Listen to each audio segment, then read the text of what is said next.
जनादेश ने नैतिक बल देश के विपक्ष को देने का काम किया, एक मजबूत विपक्ष को अपनी वोट से देश के संविधान को बचाने का काम किया, देश के प्रजातंत्र को बचाने का काम किया और देश के प्रजातंत्र में एक संतुलन लाने का काम किया है। और आपके बहुमत को छीनकर आपके अहंकार को भी चोट मारने का काम देश के लोगों ने किया है। आशाही और अहंकारी कार्यशैली से आप चल रहे थे, देश के लोगों ने उसको अस्वीकार किया है। जिस अहंकार को हमने देखा जब किसान आंदोलन में 3 कृषि कानून देश के इतने बड़े वर्ग के लिए आपने बिना संसद में लाए ऑर्डिनेंस से पास कर दिया और उसके बाद वो वर्ग उठ खड़ा हुआ। दिल्ली के चारों तरफ 1 साल से ज्यादा वो किसान वर्ग बैठा रहा। 750 शव इन धरनों से वापस पंजाब, हरियाणा, उत्तर प्रदेश, राजस्थान अपने गांव में उन किसानों के गए, लेकिन सरकार की तरफ से सहानुभूति के 2 शब्द भी व्यक्त नहीं हुए आंदोलन में। और उस आंदोलन के दौरान एक जीप के माध्यम से किसान कुचले गए और जिन मंत्री की, कैबिनेट मंत्री की वो जीप थी, उनको दोबारा से आपने टिकट देने का काम किया।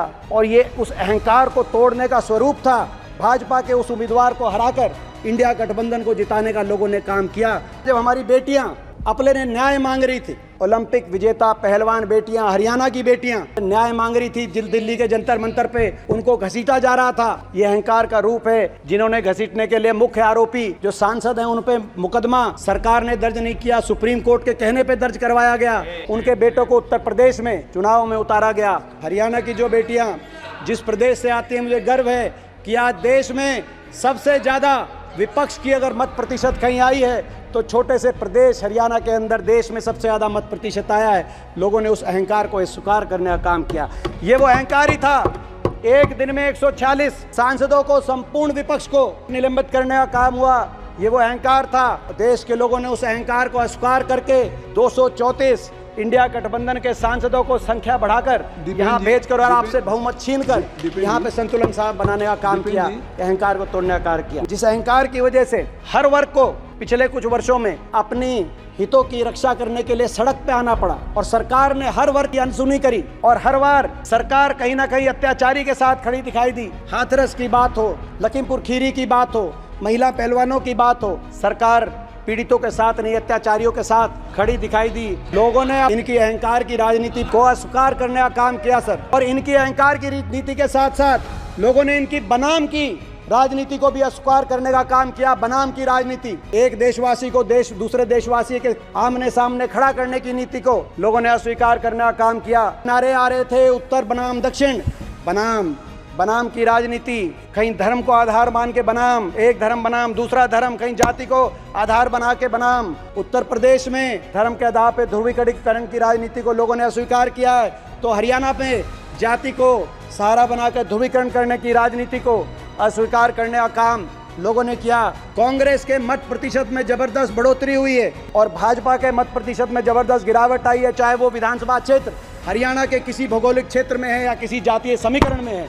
ये दर्शाता है कि बनाम की राजनीति, उत्तर बनाम दक्षिण, एक धर्म बनाम दूसरे धर्म, एक जाति बनाम दूसरी जाति, इस बनाम की राजनीति को लोगों ने अस्वीकार किया है। हमने देखा किस तरीके से इनकी सरकार में संविधान पे लगातार बाबा साहब के संविधान पे प्रहार किए जा रहे, संवैधानिक संस्थाओं पर वार किए जा रहे हैं, संविधान पे प्रहार हो रहे हैं, पार्लियामेंट्री डेमोक्रेसी पर किस तरीके से वार और प्रहार किए जा रहे हैं। आपने देखा, हमने देखा संविधान के अंतर्गत जिन समाजों के, जिन वर्गों के अपने अधिकार संविधान सुरक्षित करता है, उन वर्गों के अधिकारों पर चोट पहुंचाई जा रही है। हमने देखा सर किस तरीके से सरकारी नौकरियां समाप्त की जा रही हैं, चाहे केंद्र सरकार की बात हो या प्रदेश सरकारों की बात हो।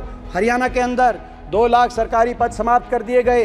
जो लगाए भी जा रहे हैं वो कौशल निगम के माध्यम से कच्चे लगाए जा रहे हैं, बिना रिजर्वेशन, बिना पेंशन। इस तरीके से केंद्र सरकार में भी सरकारी नौकरी समाप्त करके एससी समाज के, ओबीसी समाज के जो अधिकार संविधान के अंदर, जो सरकारी नौकरियों के अंदर अधिकार है, उनको बैकडोर से छीनने का काम ये सरकार कर रही थी सर। संविधान को आगे भी और कुचलने के नारे दिए जा रहे थे, उन नारों को भी लोगों ने अस्वीकार किया।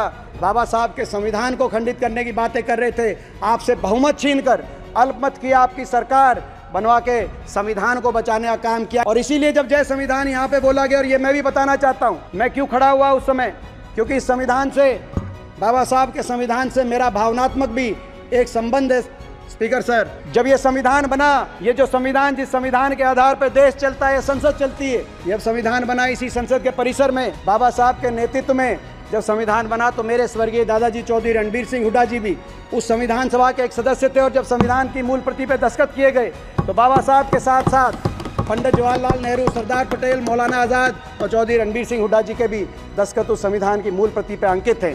जब यहाँ पे जय संविधान बोला गया और पीठ से और आसन से उस पर टोट टिप्पणी की गई, तो मैं समझता हूँ मेरा एक कर्तव्य मैंने महसूस किया कि ये पूछना कि इस पे किसी को आपत्ति नहीं होनी चाहिए थी। अभिभाषण को मैं आगे पढ़ रहा था, पिछले 10 साल के कुछ नारे थे, कुछ वायदे थे, उनका कहीं कोई जिक्र नहीं आया। मैंने ठीक समझा कि आपसे के माध्यम से मैं याद दिला दूं।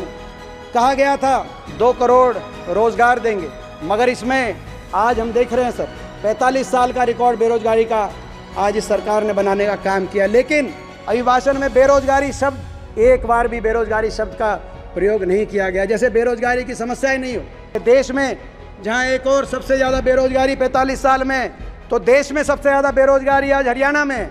शायद इसीलिए देश में सबसे ज़्यादा विपक्ष को मत प्रतिशत आज हरियाणा में इस चुनाव में मिला है। आज हरियाणा प्रदेश के नौजवान को आपने बेरोजगारी की गर्त में उसका भविष्य अंधकारमय कर दिया। कोई नौजवान आज डिप्रेशन की तरफ, नशे में आज हरियाणा देश में आगे बढ़ गया, देश में सबसे ज़्यादा आज नशे की तरफ। अपराध आज अनियंत्रित हो गया हरियाणा के अंदर। आज अंडर एज शूटर गैंग बन गए और अंडर एज शूटर में हरियाणा के नौजवान आज वहाँ पे दिखाई दे रहे हैं। आज अपराध में हरियाणा बढ़ गया और पलायन, विदेश की तरफ पलायन। आपने डंकी पिक्चर का आपने सुना होगा।